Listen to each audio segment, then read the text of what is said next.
Bwana Yesu asifiwe, wana Mungu. Shalom, shalom. Nawapenda sana. Naitwa Mwalimu Dora Mwangosi. Napenda kuwakaribisha katika ibada ya siku ya Jumamosi. Siku ya Jumamosi kumeshenezwa nyumbani mwa Bwana.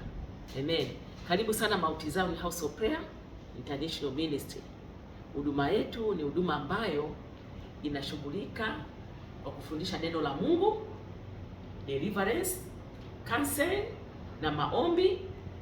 Tunaombea nchi, tunaombea mataifa, tuna maombi ya watu binafsi, mtu mmoja mmoja mwenye shida yoyote. Karibu sana Mount Zion. Njoo utoe mizigo yako. Bwana yuko hapa kukuponya, Bwana yuko kukufungua. Haleluya.